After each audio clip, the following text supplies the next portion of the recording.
What's up, guys? So this is a guide for the ranked TDM. I mean ranked in general. I think I'm gonna cover both. So this is the loadouts. I mean, now we have like King of the Hill on ranked, which I mean I'm really not a fan of. I just hate King of the Hill, just don't work that well. I would prefer TDM, but I'll kind of show both just in case TDM comes back. This guide will also serve you.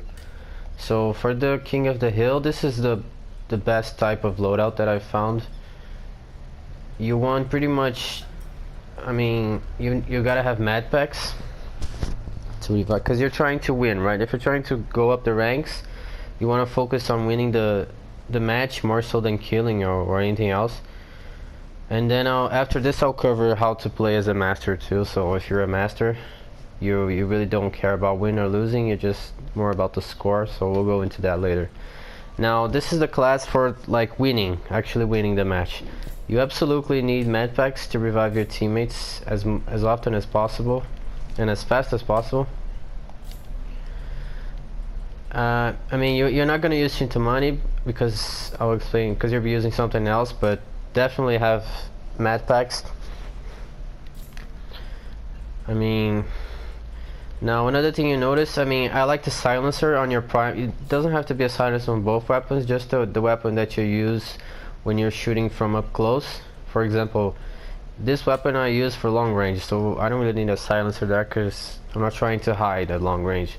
But if I'm near someone, then I actually want to hide, so I put a silencer there. Now in this case, I mean I have on both, but primarily I would use the silencer on the Para, which is my close range weapon. Because I mean, if they see you from long range, it doesn't really make as much of a difference as if they see you from close range. So that's why I would say you should focus the silencer on the weapon that you're using close range. Now another great thing to use on King of the Hill is this booster right here, Endowment 3. I mean, you're gonna get $25 for each pickup of this. I mean, it may not seem like much, but a down is $30. So you're pretty much getting the same amount of money as killing someone every time your teammates die. And I mean, for every hill, pretty much everybody has to die. So that's already like times 5. You know, it's already more than $100 that you're gonna be getting per hill, just for using this, let alone the what you're gonna be getting during the match, you know, because people are also dying not only when the hill is captured. So I mean, just gives you a ton of money, which you can use to upgrade your med pack faster, and you know, upgrade to the fullest, and also to abuse of your mystical. Because I mean, this is one of the reasons why I don't like this mode. Is just like abusing mysticals all day. I mean, pretty much the team who has the most mysticals win. That's why I don't really like this mode. It's ridiculous. TDM, there's much more skill to it. This is like not much skill. You just gotta, you know, abuse mysticals and you win. So what you gonna do, right? You gotta play the way it's meant to be played. So the mystical you want to be using, I mean, you're gonna see people using Eldorado. You're gonna see people using Chintamani, the staff, the Indra, and the Shoot of Asgard. Now, I mean, the 3 best options would be Eldorado, the Shield, and the Indra, in terms of helping you win the match, because you know it's a hill and you want to get control of the hill or take control of the hill, and these mysticals, all of them are going to help. Now, this only lasts like 5 seconds, I think, max on the match, so I mean it's just enough to push them out, but not really to guarantee you the hill. So and for the price, I don't think it's that worth it. I would recommend, if you're using Eldorado, I would recommend that you use Shoot of Asgard instead, because it lasts twice as long, 10 seconds if you have the shield. I mean, you can pretty easily get at least 2 downs or more while inside the hill. And another huge advantage is that you can actually use this not only in conjunction to what I just said, but you can also use it to counter the Eldorado of the enemy, because they're gonna throw the Eldorado on the hill, right?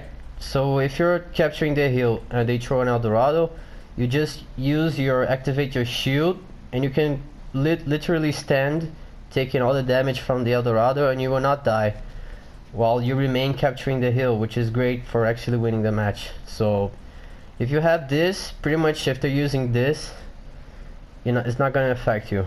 You know, if you have the Shield of Asgard, you pretty much you can guarantee capturing the hill a lot more if you have a Shield of Asgard than if you have an Eldorado, or even an Indra for that matter. But the Indra is actually very helpful. I'll put that on the second option, because I mean, for this to really be effective, as much as the Eldorado, you would need to have at least this thing where it slows down 20% more, or this thing which increases the area of effect. You need at least one of these. You need to be effective. I mean, just using it raw, I mean, it's not really gonna be as effective as using the Shield of Asgard.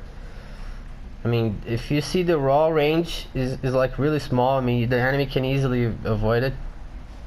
It doesn't cover the whole hill as well, so I mean, not worth it. You're gonna need at least one of these, which not only increases the price, but it's pretty much the same amount of loadout points that you would spend on the Shield of Asgard. So you might as well just use the Shield of Asgard. And if you're using this, the endowment level 3, I mean, you're gonna get this at least 4 times, maybe even 5 times or more during the match, which is a lot, considering that you can almost guarantee the heal if you use this. So this is key, this is key, and this is key. Now the reason why I said you should probably have a silencer is because, I mean, when you're in the hill, it's like just a huge cluster fuck, you know, everybody just shooting each other. And I mean, you can easily die from your back or from the side, because as you're shooting one guy, you're giving away your position, and the guy that's next to him is gonna see you and is gonna shoot you from the back or whatever, as you're killing or as you just finished killing someone. So with the silencer, you can kind of negate that. So you can kill the first guy, and the second guy won't know you're there. So you can kind of stay alive for longer in a way. So it helps a lot. Also, if you're trying to flank, I mean, both teams are converging in one hill, you can kind of go around and kill the enemy team from the back. So having a silencer obviously gonna help that a lot. So this is serving you more than one purpose, so great.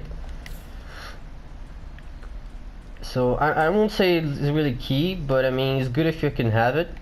The really key things are just the endowment and the mystical and the med pack, I would say.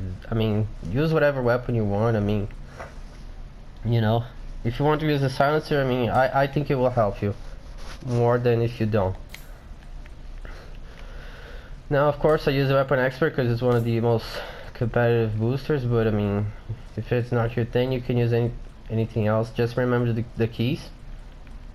And this is what I found is the best class to, I mean, just imagine 5 people inside the hill.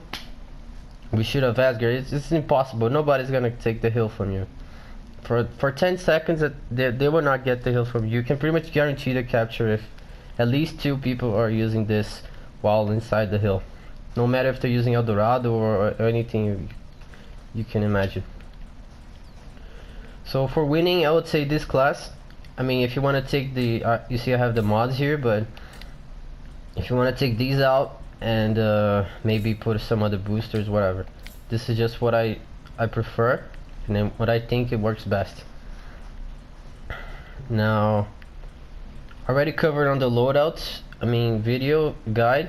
If you haven't seen that yet, make sure you do.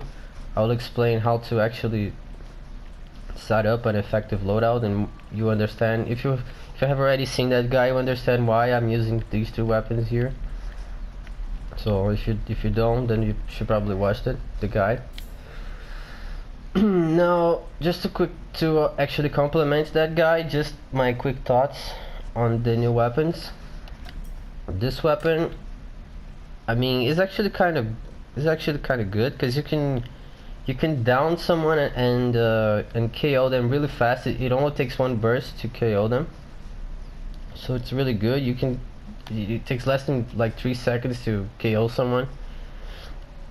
In that sense, it's really good, but I mean, it's a burst weapon for close range, which is almost paradoxical in a way, because you want to be using burst weapons long range.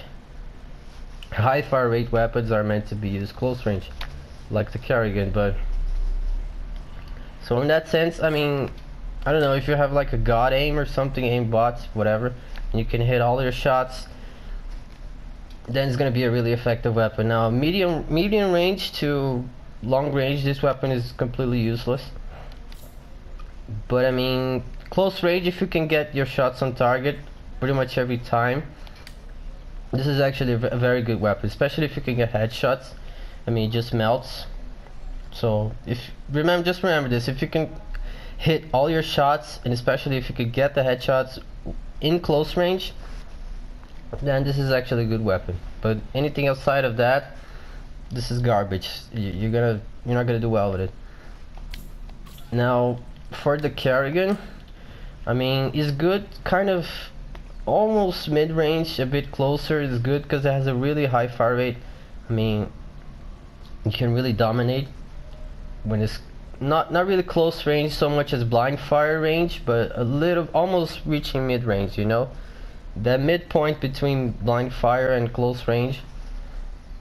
I mean, between blind fire and mid-range is where this weapon shines the most. The midpoint between those two, that's where it has an edge because of the high fire rate. It's almost like the P90 fire rate, I mean, or the Cooper fire rate, but without the stupid scope. So really good. But I mean, overall it's a really weak weapon. So long range, or I mean, the blind fire is terrible as well. So I don't know, it's kind of too specific for me. I don't really like it that much. But inside the range, I told you, is really good.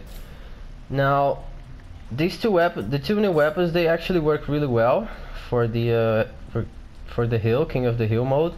This one, because you obviously in the hill you're almost always shooting from close range, so this weapon is actually pretty good. Ends up being pretty good, but I mean, on normal modes it probably sucks. This one, I mean, it's kind of the same thing. So those are my thoughts on them. I mean, you should never use this weapon anything longer than mid-range. You should not use this weapon. And this weapon also, I mean, mid-range max. Long range is too weak. I mean, not worth it. And remember, the blind fire is really bad. The blind fire of this is actually really good too. So it's actually viable. You can actually blind fire with this burst weapon. I mean, like I said, it's a burst. I mean, I don't understand why they would make a close range burst. It doesn't make any sense. It's two opposite things. You want a high fire rate weapon for close range, not a burst. This weapon is like using the Rafika pretty much. It's like going Rafika only. It's the same effect almost. Now, okay, so this is like I said, the whys and the class for playing ranked. You want to focus on winning the match, not on the score, if you're trying to go up the ranks. Now, let's just say you're a master, right? Oh, let me also explain. So the Chintamani is not that useful because this is more useful. It's not that it's bad, but this is more useful. It's gonna help you win more. I mean, I see some people using the gym. I mean, you can kind of use it too. I mean, you know, but I don't see how that's gonna like immensely help you win the match or capture a hill as much as this will. Now the staff can be good, I would say, if there's only maybe one person in the team using it max. But I mean, if it's like the whole team using the staff, is just not really that good. Because I mean, the staff can really be helpful for maybe defending, both attacking and defending the hill, because you can see where they are. So that's a big advantage. But I mean, besides that, so I don't know, maybe if you want to change something, you know, make a loadout that's more expensive, then sure, use because this is cheaper, then use the staff. It is helpful, but keep in mind you're gonna guarantee to win a lot more if you're using the Shield of Asgard. Now that's where this applies. It's actually for taking the hill and defending the hill. It's really good to see where they are, and if you can put the extended time mod, that's really good. 15 seconds is a lot actually. It's almost overpowered 15 seconds. Now if you're a master, I know you're actually going for score, for performance rating, not for the win or the loss. Now I noticed, I mean, they changed the system, the rating system, which is so weird now. But I think if you need to try to get like at least 3,000 and a half, I mean almost 4,000 score total. The first score that shows up, the total. You want to aim at almost every match getting like 4,000 there or more. That's what you want to aim at, because that pretty much guarantees an S rating, which is what you want as a master, so you can get more points. But I mean, if you get like 2,000, I mean, it's really not going to give you an S rating. You're gonna get an A max, or maybe even a B, which is bad. If you get a B at master, you're gonna lose points for sure. Now, I mean, you see that I'm also not using marking boosters here. I mean, if you're a master, like I said, the score matters, and the marking, they contribute to the score. But on this mode, it's just not enough. You know, you get $5 or score for marking someone. It's just not enough. Even though you're shooting and marking all the time, it's just not enough. You know. If it was 15, like in norm, or even 10, then it could be worth it. But 5 is just not enough. It's not gonna help you that much at all. So I tried it. It didn't really make a difference. So I took it off. I would not recommend that you use. Although it is good, just like the staff. Just like the staff, knowing where they are, you know, it's gonna help you defend. But you know, overall, when you balance things out, this kind of loadout is what really going to, you know, almost guarantee you to win. I mean, you much rather have like more Asgards than be able to mark someone, you know what I mean? It's gonna help you win a lot more. You see, I'm also not using stealth, because I mean, when you're fighting the hill, is just such a clusterfuck. I mean, everybody knows where you are, so it doesn't really matter if you're using ghost or not, if you're a mark or not. At that point, everyone sees you, everyone knows where you are, they know you're in that area, so it's just kind of pointless. Unless you're just playing the flanking game, like all the match you're playing the flanking game, then I guess I could recommend that you use the stealth.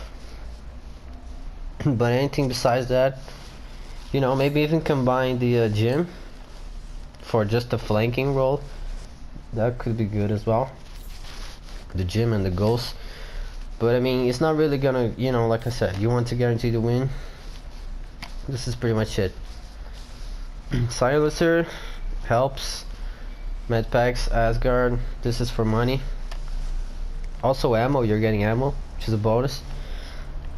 This is for, you know, competitive, so that's it. Now let me just cover what would be the best loadout for actual TDM, ranked TDM as a master, because let's just say it comes back, I might as well just cover it. So what you want to have is the weapons follow the same structure like I explained on the guides, the loadout guide. Now for mystical, if you're playing maybe even TDM or maybe even plunder or something like that, if you want to get a higher score, what you need to have is the staff, because every time someone, well, you absolutely want to use this mod where it's only one loadout point but increases for 15 seconds. This is huge, because every time someone dies in that period of time that is active, you're gonna get like an assist point, like if you had just marked the dude. You're gonna get money for and score for every kill that happens while your staff is active, which is a lot. I mean, you can get like 10 which is more than 100 score per staff that you're using, so it's a lot. You also want to combine that with marking and also mark on damage. Like I said, I don't like to, on the loadout guide, I don't like to put the last level because I actually want the marking to not last as long, because then it allows me to mark them multiple times, you know, instead of just marking them for a long period of time and they die. So I can get a lot more if I mark them 2-4 times before they die. That's why I use the lower levels, so it doesn't last that long. And this is pretty much it. I mean, to get high score, these 3 are gonna give you pretty much the max amount of support score that you can get. And you could even combine this, then it's kind of up to choice here. If you're really a killer and you kill a lot during the match, you might want to use a grenade, because that will help you kill even more, which is also giving you score. Or if you're not that much of a killer, you just want to use the revive pack, so you're getting more support from the revives. So that helps too. Either one of those two, it depends on how good you are or how you play. And I mean, the rest is kind of up to you, but what the things that you really want to have in your loadout that's going to guarantee that you get a high score are these things right here. And you want pretty much all your money to go to this stuff as much as possible. Now, yeah, that's pretty much it. I mean, the rest, I'll leave it up to you. I mean, you can, you know, use goals, weapon expert, whatever you want. I'll leave it up to you. So that's the class for making points on like TDM, any sort of TDM game, maybe even command, you know, bounty hunter, these things where you can mark. Having these 3 together is gonna pretty much maximize your support score. And the rest you can get from offensive, actually killing. Now for this new ranks mode, I mean, score is more like objective score, which makes the difference on getting the S rank for this new mode. What that means is pretty much you gotta get as much kills as you can. Kills, not assists, you need kills. As a master, you want to get as much kills as you can, not only when you're trying to take the hill from them, but also when you're defending your hill.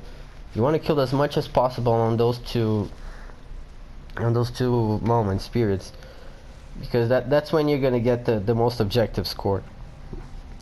You get defensive downs and I think offensive attacker down or something like that, which is gonna, because in the hill you have the total score, the objective score, you have the offensive score and the support score. Support score would be these kind of things like revives and marks, but I noticed that what contributes the most is actually the offensive score, which is the kills. So yeah, that's what you should be focusing on. And again, this same loadout kind of applies, because I mean, if you're using a silencer, so this kind of applies both for winning and also for getting a lot of points as master. Because I mean, with a lot of money, you can use the Asgard, which almost guarantees you those same offensive and defensive kills that I just said. You almost guarantees those kills, those objective kills. This silencer is gonna help you stay alive longer, so you can keep killing more. The med pack is gonna build your support score. I mean, maybe if you're trying to kill even more, you can use the grenade. But this is gonna build your support score on the ranked King of the Hill when you're playing. I mean, that's pretty much it. And you want to be competitive, so weapon expert. So this loadout will really help, I think, on getting the points for master, and also just for winning and going up the ranks from bronze to actually getting the master. And yeah, that's pretty much it. And, I mean, you can kind of also manipulate the game a bit. If you're having a full party of 5, maybe 5 master would be ideal. You want to make the match last as long as possible, so you don't want to win fast. I mean, just kind of get to the victory hill, and from there you just kind of let them capture and then neutralize the hill, you know, until the time is about to end, and then you actually with your team win the match. Because if the match lasts longer, you have more time to actually get these objective score and, you know, raising your score higher, so you get the S rank and you can, you know, get points for master. So that would be the best strategy. I mean, use a loadout something like this, what allows you to get those objective kills as much as possible, and you can actually maybe revive, you know, to get the supports. I mean, it's 100. Every revive is 100, so score, which is a lot. And yeah, that's pretty much it.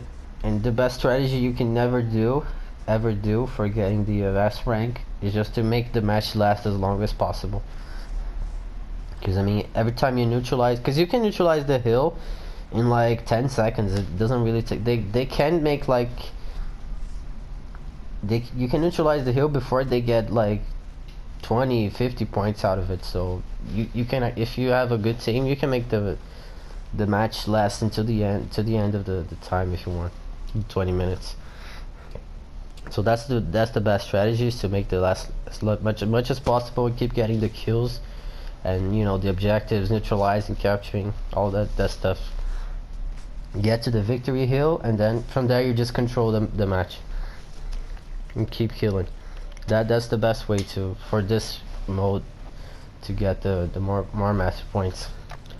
I mean, also if you're trying to go up the ranks, just going up the ranks, getting an S rank will give you 30 points, I think, which is a lot. So if you can get maybe a blowout win plus the S score, the S rating, you're getting like 50 points a match, so you can climb really fast. If you have a good team and you guys can, you know, control the win, guarantee the win, and then control it until the very end of the match, you're gonna get a ton of points, which is more efficient for you, so, and faster. So that's pretty much it, guys, for ranked. I mean, for if it was ranked TDM, the thing is dying as less as possible and killing as much as possible, while getting as much support score as you can. If you can do that, I mean, with a loadout like this, where you're actually good and you're killing a lot and you're not dying as much, I mean, you're gonna get like easily 3,000 in a TDM match, or even ranked TDM match. You can easily get 3,000 score or more with a loadout like this, easily. So even if you're not that good to get kills, just having this sort of support score all the time is gonna give you a high score, even if you don't get as many kills as most of the good players. So yeah, that's pretty much it, guys. I think that wraps up the how to play ranked, and, you know, how to go up the ranks, what you should have in mind. You want to get for this new mode, you want to get the blowout win, and you want to get, I mean, as high a score as you can, so you get the S rating, which is going to give you more points for the match. And for master, the same thing, you want to get the S rating so you can keep getting those master points. So that's it, guys. Thanks for watching.